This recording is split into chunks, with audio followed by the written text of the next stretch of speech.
Morning বন্ধুগণ, welcome to my channel. তো আজ হলো 28শে ডিসেম্বর 2023। আবার একটা লং ব্রেকের পর আবার শুরু হতে চলেছে একটা নতুন জার্নি। বিভিন্ন কারণের জন্য কোথাও নতুন জায়গায় বেরোনো হয়নি আর ভিডিও বানানো হয়নি। একটা লং ব্রেকের পর আবার এই সময় হলো, আবার বেরোতে চলেছে একটা নতুন জার্নিতে। পুরো জার্নিতে সাথে থেকো। আর এই জার্নিতে এবার আমি আর আমার বন্ধু সৌরভ দুজন যেতে চলেছি। তো বন্ধু, এই জার্নিতে যেতে চলেছি আমরা উড়িষ্যার সিমলিপাল রিজার্ভ ফরেস্ট। আজকে হলো 28 ডিসেম্বর 2023। আজকে আমি আমার বাড়ি থেকে বেরিয়ে যাব কাঁথি অবধি। কাঁথিতে সৌরভ থাকে। আমার বাড়ি থেকে একাই কাঁথি অবধি যাব আজকে। সেখান থেকে পরের দিন অর্থাৎ 29 তারিখে আমরা দুজন মিলে যাব সিমলিপাল। অলমোস্ট 300 কিলোমিটার ডিস্টেন্স হলো কাঁথি আমার বাড়ি থেকে। এই জার্নিটা পুরোটাই আমাকে আজ একা যেতে হবে, প্রায় 300 কিলোমিটার রাস্তা। তোমরা সাথে থেকো, গল্প করতে করতে পৌঁছে যাব। এখন সময় হয়েছে সকাল 5:30। তো আর দেরি করব না, চটপট রেডি হয়ে একবারে বেরোবো। তো বন্ধু, ঘড়িতে এখন বাজছে 7:51। এই যেমনটা দেখতে পাচ্ছ আমি বেরিয়ে পড়েছি আমার বাড়ি হোম টাউন অর্থাৎ চাপড়া থেকে। এখন সোজা যাব কৃষ্ণনগর, তারপর কৃষ্ণনগর থেকে মগরা হয়ে ডানকুনি হয়ে উঠবো কোলাঘাটের রাস্তায়। এতদিন ধরে যে কবার গেছি মগরার দিকে, সে কবার আমি গেছি নবদ্বীপ হয়ে, ধাত্রীগ্রাম হয়ে, কালনা হয়ে, ওই রুট ধরে গেছি। তো এইবার প্রথমবার আমি যাব মানে 34 অর্থাৎ ওল্ড NH 34 নিউ NH 12 এই রাস্তাটা ধরে যাব। প্রায় 8টা বাজতে গেল, একটু লেট করে বেরোলাম। ডিস্টেন্স যেহেতু খুব একটা বেশি নয় আর তাড়াহুড়োর কোনো ব্যাপার নেই। আজকে রাতে সৌরভের কাছে গিয়ে থাকবো কাঁথিতে। আগামীকাল বেরিয়ে যাব সিমলিপালের উদ্দেশ্যে। ওখান থেকে ডিস্টেন্সটা অল্প। আর আমার বাড়ি অর্থাৎ চাপড়া থেকে কাঁথির ডিস্টেন্স অলমোস্ট 277 কিলোমিটার। জানোই তো দীঘার আগেই কাঁথি থেকে দীঘা বেশি দূর নয়। তো সকাল সকাল চারিদিকে যেমনটা দেখতে পাচ্ছি একটু ফগ হয়ে আছে। আমি যখন 5:30টায় ঘুম থেকে উঠলাম তখন তো দেখলাম পুরো ফগ চারিদিকে। এই জিনিসটা খুব বাজে জিনিস। মানে এখন তো অতটা ফগ নেই, এখন পুরো ক্লিয়ার হয়ে গেছে, দিনের আলো পুরো ফুটে এসছে আর বিনা কারণে হ্যাজার্ড জ্বালিয়ে যাচ্ছে। তো বন্ধু, তোমরা যারা ভিডিওটা দেখছো, আমি তোমাদেরকে একটা জিনিস আমি জানাতে চাই এই ব্যাপারে। অকারণে হ্যাজার্ড লাইট কখনো জ্বালাতে নেই। যদি কোনো এমার্জেন্সি থাকে, তারপর যদি কোনো ফগ সিচুয়েশন হয়, এমার্জেন্সি সিচুয়েশন হয়, সেই ক্ষেত্রে তোমরা হ্যাজার্ড জ্বালাতেই পারো, কিন্তু বিনা কারণে এরকম দিনে দুপুরে এটা জ্বালানোটা ঠিক নয়। তো বন্ধু, আমাদের এই রাস্তাটা ছিল তো আগে স্টেট হাইওয়ে, কিন্তু এখন রিসেন্টলি এটার নাম পরিবর্তন করে হয়েছে। এটা এখন স্টেট হাইওয়ে আর হয়ে গেছে এখন ন্যাশনাল হাইওয়ে। তো গুগল ম্যাপে যদি তোমরা সার্চ করো তাহলে দেখতে পাবে ন্যাশনাল হাইওয়ে 312। তো রিসেন্টলি তোমরা হয়তো শুনে থাকতে পারো যে জঙ্গিপুর টু বসিরহাট একটা 4 লেন রোডের কথা হয়েছে। আমাদের এই দিকে জঙ্গিপুর থেকে আমাদের এই রাস্তাটাই 4 লেন হবে। তো এই পুরো হাইওয়েটার বেশ কিছুটা অংশ আমাদের এই এরিয়ার মধ্যে দিয়ে যাবে। এই রাস্তাটাই পরে সম্প্রসারিত হবে। গুগল ম্যাপে সার্চ করলে তোমরা বুঝে যাবে আমার বাড়িটা তাহলে কোন জায়গায়। একটাই রুট যদিও আমাদের বাড়ি থেকে। এই এখন দেখতে হবে NH 312 চাপড়া টু কৃষ্ণনগর যদি সার্চ করো তাহলে কাছে দেখতে পাবে চাপড়া বলে দেখাচ্ছে। বেশি দূর না, 16-17 কিলোমিটার মতো দূর। আর লেফটে দেখতে পাচ্ছ এটা হলো ফরেস্ট। এটা হলো আমাদের এখানকার ফরেস্ট। জায়গাটার নাম হলো সীমানগর। লেফটে এটা পুরোটা ফরেস্ট। এটা হলো সীমানগর ফরেস্ট। বন্ধু, এখন ঘড়িতে বাজছে 8:14 আর আমি যেমনটা দেখতে পাচ্ছ পৌঁছে গেছি কৃষ্ণনগর টাউনের মধ্যে দিয়ে এখন যাচ্ছি। তো কৃষ্ণনগর টাউনটা পার করতে বেশ অনেকটা টাইম লেগে যায়, কারণ টাউনের মধ্যে দিয়ে অনেকটা রাস্তা গেছে। কৃষ্ণনগর টাউনে না ঢোকা অবধি ওই দিকের রাস্তায় যাওয়া যাবে না, কারণ আদার্স কোনো রুট নেই, ভেতর দিয়ে যেতে হয়। তো সেই কারণে একটু টাইম লেগে যায়। আমি জাস্ট এই কৃষ্ণনগর টাউন ক্রস করে এসেছি। এবার সামনে দেখা যাচ্ছে হাই রোড, সামনে ফ্লাইওভার দেখা যাচ্ছে। ফ্লাইওভারের লেফট সাইড দিয়ে আমি নিচে দিয়ে সোজা চলে যাব। ওই যে সামনে দেখা যাচ্ছে ওপর দিয়ে ট্রাকগুলো যাচ্ছে। তো বন্ধু, ঘড়িতে এখন বাজছে 8:30। আমি কৃষ্ণনগর টাউন ক্রস করে চলে এসেছি যেমনটা দেখালাম। আর সামনে যেমন দেখতে পাচ্ছ বোর্ডে লেখা আছে মাদার্স হাট ফ্যামিলি ফুড কোর্ট। তো এই হলো কৃষ্ণনগরের সেই অতি পরিচিত মাদার্স হাট। এটার পেছনে এই সাইডে আছে মাদার্স হাট। আর এই মাদার্স হাটেরই এখানে পেট্রোল পাম্প আছে। এই পেট্রোল পাম্প থেকে আমি রিফিউল করে নিলাম। এই উঠে পড়লাম হাইওয়েতে, লেফটে চলে গেল মাদার্স হাট। আর আমি সোজা সামনের দিকে যাব শান্তিপুরের দিকে। সামনেই রাস্তাটা সোজা চলে গেছে দিগনগর, শান্তিপুর, ফুলিয়া হয়ে রানাঘাট। তার আগে আরেকটা জায়গা আছে হবিবপুর বলে, মায়াপুরের মতো। ওইখানেও একটা ইসকনের মন্দির আছে। কৃষ্ণনগরের দিক থেকে গেলে ফুলিয়া ছাড়িয়ে আর রানাঘাটের আগে, রানাঘাট হয়ে চাকদা হয়ে যাব কল্যাণী। কল্যাণী মোড় থেকে রাইট নিয়ে কল্যাণী রাস্তায় ঢুকে এমসের সামনে দিয়ে কল্যাণী হয়ে যাব মগরা। এর আগে এতদিন ধরে যেমনটা বলছিলাম যে কবার গেছি ওইদিকে, উড়িষ্যা যাওয়ার সময় বলো, দীঘা যাওয়ার সময় বলো, বারবার আমরা কানলা, নবদ্বীপ কানলা হয়ে গেছি। তো এইবার আমি এই রাস্তাটা নেব, নতুন রুট একটু এক্সপ্লোর করব। আমি কিন্তু খুব বেশি স্পিড আমি তুলি না গাড়িতে, আমি 58-60, আমার 60-র মধ্যে স্পিড থাকে। সেহেতু আমি মাইলেজটা কিন্তু ঠিকঠাকভাবে পাই। যেমন দেখছো এখানে ইকো সিগন্যালটা জ্বলছে, এই ইকোনমিটা মেনটেন আমি করে চলি। এই ইকোনমিটা 60-62 অবধি থাকে, তাই আমি ওই 60-62 এর মধ্যে স্পিড রাখি, তার বেশি আমি রাখি না।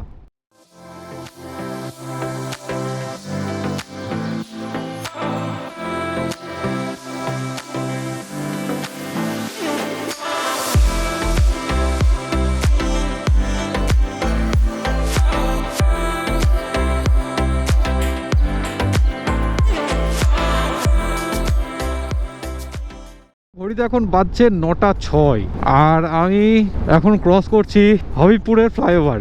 আর যেমনটা বলেছিলাম ইসকনের টেম্পল আছে এই ডান দিকে, যেমন দেখতে পাচ্ছ এই ডান দিকে, এটা হলো ইসকনের মঠটা। এই মন্দিরের চূড়াটা যেটা দেখা যাচ্ছে ওইটা হলো ডান দিকে, ওইটা হলো ওই এখানকার ওই মন্দিরটা। কলকাতার দিক থেকে আসলে লেফট সাইডে পড়বে, কৃষ্ণনগরের দিক থেকে আসলে রাইট সাইডে পড়বে।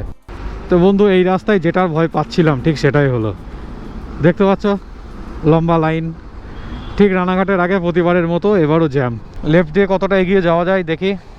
বন্ধু এই সামনে যে ট্রাকটা যাচ্ছে, ট্রাকের সামনে লেখাটা একবার পড়ো। লেখা আছে ফুলের সাথী প্রজাপতি, আকাশের সাথী তারা, আমার সাথী কেউ নাই টাটা গাড়ি ছাড়া।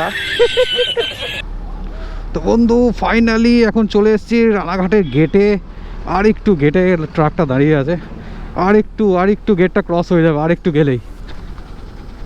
ফাইনালি ক্রস করে ফেলেছি গেট।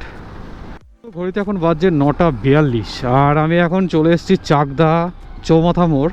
আর এখানকার জ্যামটা বা দেখতেই পাচ্ছ, জ্যাম কি বলবো, এই জ্যামই শেষ হয় না, জ্যামে পুরো শেষ হয়ে গেলাম আজকে। এটাও একটা খুব হিট জায়গা যেখানে খুব পরিমাণে জ্যাম বাঁধে। আর লেফটে চলে গেল এটা চাকদা বনগা রোড। ঘড়িতে এখন বাজছে 10:34। এই সামনে যে হোটেলটা দেখছো এটার নাম হলো বাগের হোটেল। এখান থেকে আমি একটু রুটি চানা মশলা খেয়ে নিলাম, এইবার রওনা দেবো টান। টাইম হচ্ছে এখন 10:47। ন্যাশনাল হাইওয়ে ছেড়ে আমি রাইটে এই কল্যাণী মোড় থেকে রাইটে এই কল্যাণী এমসের এই রাস্তা নিয়ে নিলাম আমি। তো বন্ধু রাইট সাইডে এই যে বড় গেটটা দেখা যাচ্ছে এটা হলো এমসের গেট, আর পেছনের ওই বড় বড় বিল্ডিংগুলো ওইগুলো হচ্ছে এমসের বিল্ডিং। ঘড়িতে এখন বাজছে 11:09 আর আমি চলে এসেছি এই জায়গাটার নাম হলো কাঁপা মোড় বলে এই জায়গাটাকে। এখান থেকে কাঁচরাপাড়া শুরু হয়, তাই শর্টে কাঁপা বলে, কাঁচরাপাড়া মোড় বা কাঁপা মোড় বলে। আর এখান থেকে যাবো, এই যে লেখা আছে যেমন বোর্ডে ডান দিকে মগরা, তো আমাকে যেতে হবে ডান দিকে। বেরোনো যাক, আমি রাইটে যাব। সিগন্যাল হয়ে গেল আর আমি উঠে পড়লাম কল্যাণী এক্সপ্রেসওয়ে। টাইম হচ্ছে এখন 11:18। এখন পৌঁছে গেলাম ঈশ্বরগুপ্ত সেতুতে। সেতুটা বেশ বড়, এটা অনেকবার ভিডিওতে দেখেছি, প্রথমবার এর উপর দিয়ে গাড়ি চালাচ্ছি।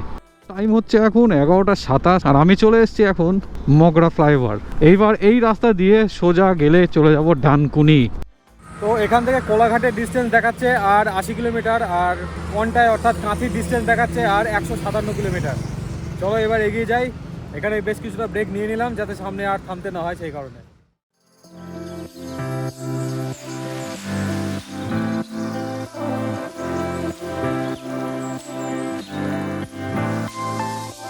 ঘড়িতে এখন বাজছে যেমনটা দেখতে পাচ্ছ ডট একটা, আর আমরা এখন ক্রস করছি ধুলাগড় টোল প্লাজা।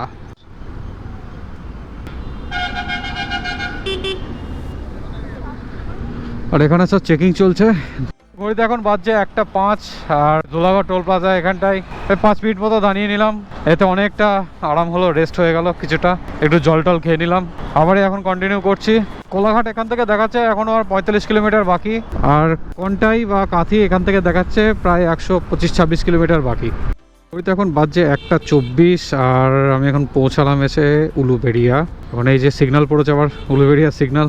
যতবার এসেছি ততবারই দাঁড়িয়েছি সিগনালে, কোনোবার এক চান্সে বেরোতে পারিনি, সিগনালে দাঁড়াতেই হয়েছে। এমনই একটা জায়গা, খুব ভিড়ভাট্টা পূর্ণ জায়গা। তো এই সিগন্যাল ছেড়ে গেল, এবার যাই এগিয়ে।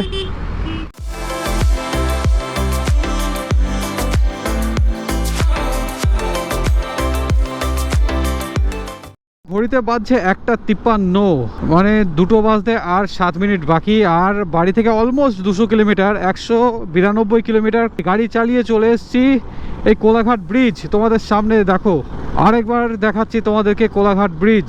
ওই পাশ দিয়ে আবার ট্রেন যাচ্ছে, ওই পাশ দিয়ে ট্রেন যাচ্ছে, দারুণ লাগছে দেখতে। ঘড়িতে বাজছে 2:42। এই যে আমি এই নিয়ে নিলাম এখান থেকে লেফট, কোলাঘাট থেকে বেরিয়ে পড়লাম এইমাত্র। আর যেমন দেখতে পাচ্ছ বাঁদিকে দীঘা, হলদিয়া সব দেখাচ্ছে, সোজা চলে গেল খড়গপুর। আমি নিয়ে নিলাম দীঘার দিকে লেফট। কোলাঘাটে একটা ডিম টোস্ট খেয়ে নিলাম, কারণ তেমন খিদে পাইনি।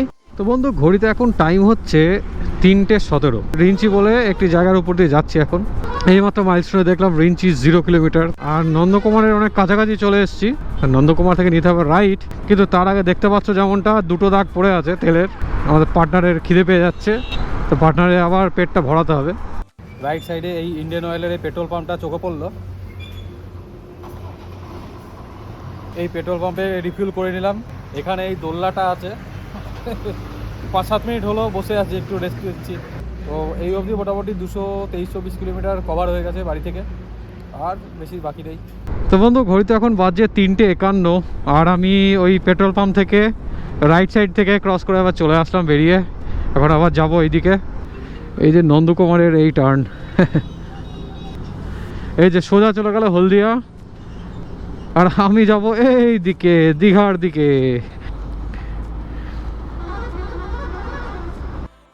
তো বন্ধু ঘড়িতে এখন বাজছে 4:25, আর আমি আবার মাঝখানে একটা জায়গায় এসে একটু দাঁড়ালাম, একটু জল খেয়ে নিলাম, আর একটু রেস্টও হয়ে গেল।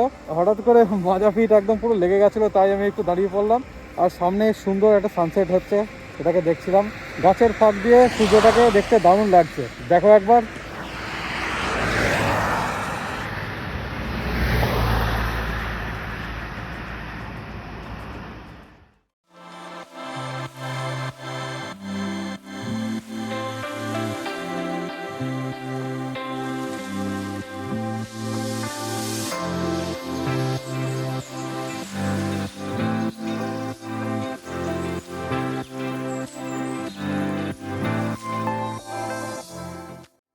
তো বন্ধু ঘড়িতে এখন বাজছে 5:20, আর আমি একটু আগেই 2-5 মিনিট আগেই আমি কন্টায় একদম এই মুখে এসে দাঁড়ালাম।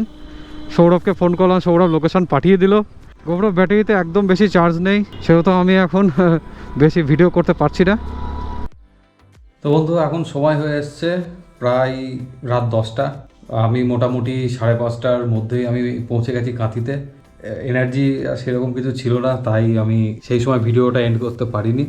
আর তারপরে সৌরভের সাথে এসে একটু কথা টথা বললাম, তারপরে ফ্রেশ ট্রেশ হয়ে একটু বেরিয়েছিলাম। এইসব করতে গিয়ে টাইমটা চলে গেল। কিছুক্ষণের মধ্যে ডিনারটা সেরে ফেলবো, দিয়ে শুয়ে পড়বো। আর কালকে দেখবো যতটা তাড়াতাড়ি সম্ভব বেরোনো যায়। এখান থেকে বেশি ডিস্টেন্স না, 120-25-এর আশপাশে এই ডিস্টেন্স আছে। একটু দেরি করে বেরোলেও অসুবিধা হবে না, তো সেই মতো একটু টাইম হিসাব করে আমরা বেরোবো।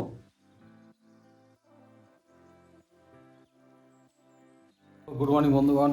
গতকালকে যেমনটা দেখলে যে আমি সৌরভের কাছে কাঁথি দিয়ে এসেছিলাম, এবার অলমোস্ট আমরা রেডি হয়ে গেছি, বেরোবো এবার এখান থেকে। এখন টাইম হচ্ছে 2:30, দুপুর 2:30 বাজে। এখন আমরা বেরোচ্ছি। তো আমরা ডিরেক্ট আজকে শিমলিপাল যাচ্ছি না, আমরা শিমলিপালের কাছে বাড়িপাতা বলে একটা জায়গা আছে, সেখানে আমরা আজকে থাকবো। এখন আমরা রেডি হয়ে গেছি, আর টাইম লস করছি না, তাড়াতাড়ি এবার বেরিয়ে যাব। আর ভাইও রেডি হয়ে গেছে, এই যে ভাই রেডি, আমিও রেডি, এবার বেরোবো মোটো ব্লগিং সেটআপে। এবার দেখা হচ্ছে। টাউনের ভেতর ছেড়ে আমরা বেরিয়ে চলে এসেছি, আর দীঘা বাইপাস হয়ে আমরা নিলাম লেফট। তো এবার লেফট দিয়ে এবার যাচ্ছি সোজা। কাঁথি থেকে বেরিয়ে গ্রামের ভেতরের রাস্তা দিয়ে এগড়া হয়ে জলেশ্বর উঠবো। তো জলেশ্বর থেকে তারপর মেন হাইওয়ে ধরে কিছুটা গিয়ে আবার নেব রাইট, সেই রাস্তাটা ধরে আমরা চলে যাব বাড়িপাতার দিকে।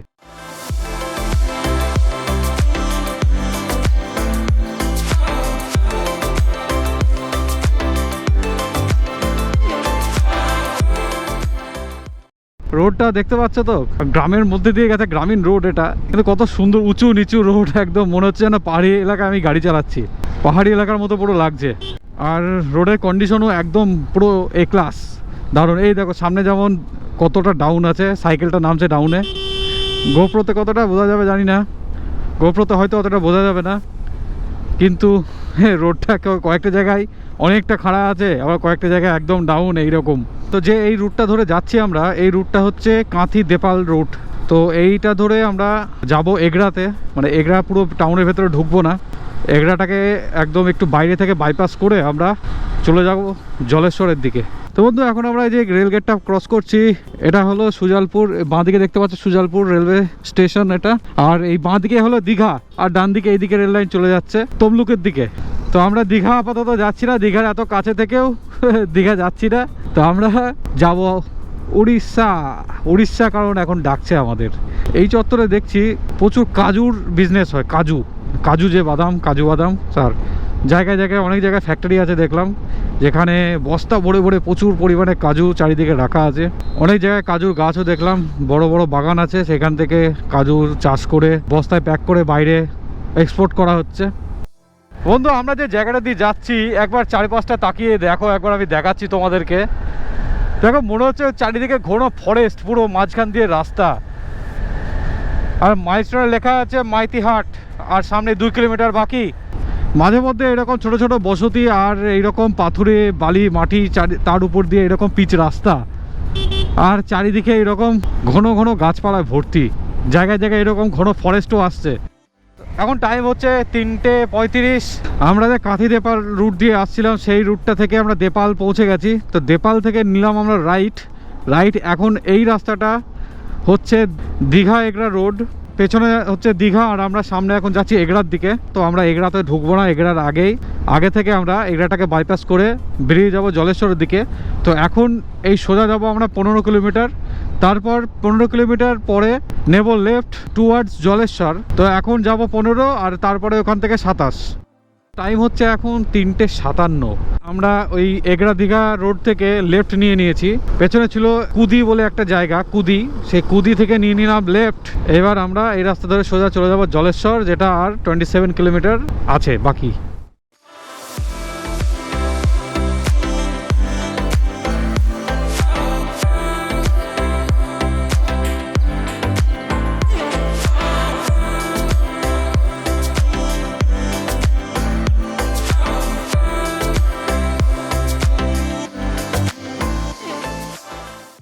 ও হো, সূর্যটাকে কি লাগছে দেখো একবার।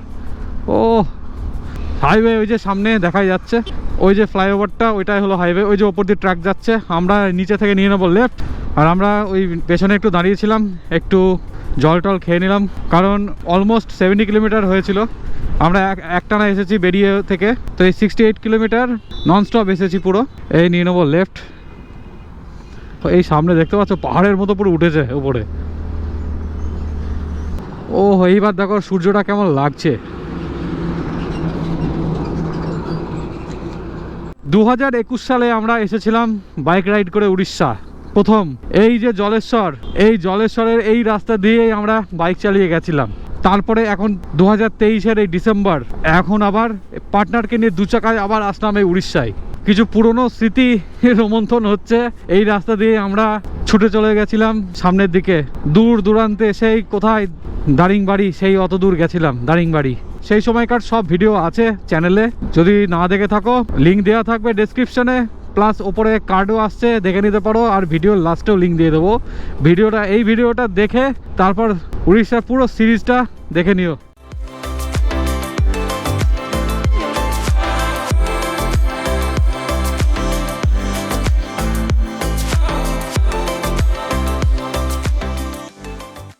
আজকের দিনে হয়ে গেছে 79 কিলোমিটার কমপ্লিট। আর আমরা এখন যে জায়গাটা দিয়ে যাচ্ছি, এটা একটা ব্রিজ দেখতে পাচ্ছ।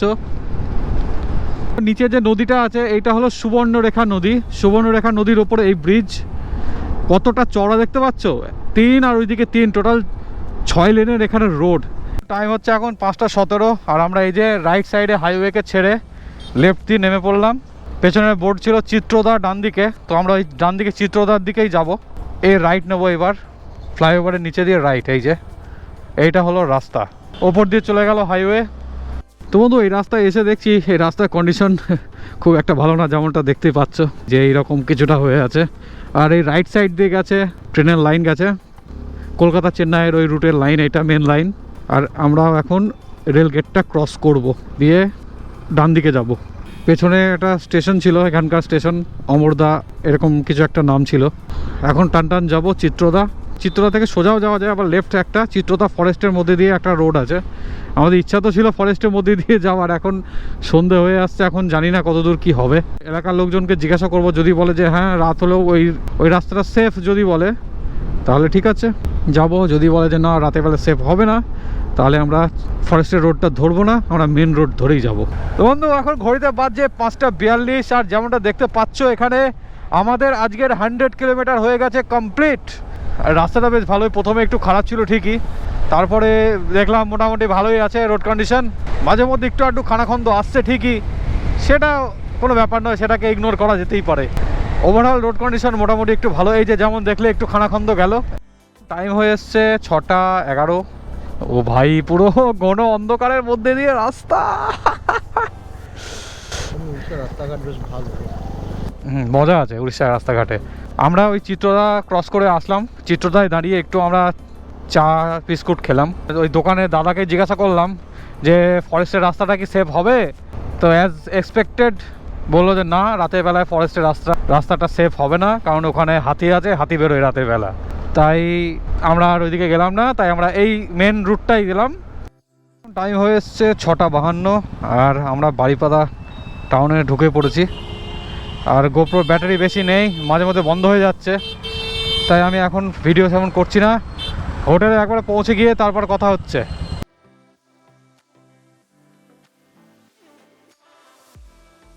তো বন্ধু এখন টাইম অলমোস্ট প্রায় 9টা বাজতে চললো, আর আমরা এখন বারিপাদা শহরে ঘুরে বেড়াচ্ছি দুজনা। সেই এইরকম রাতের বেলা আমরা সে বোলপুরে ঘুরেছিলাম, সেই বোলপুরের কথাটা ঠিক মনে পড়ে গেল। আর একটা জায়গায় এইমাত্র গেছিলাম, পুরো বোলপুরের সোনাঝুরি রাস্তার মতো লাগছিল। তবে হ্যাঁ, বারিপাদা টাউনটা বেশ জমজমাট একদম।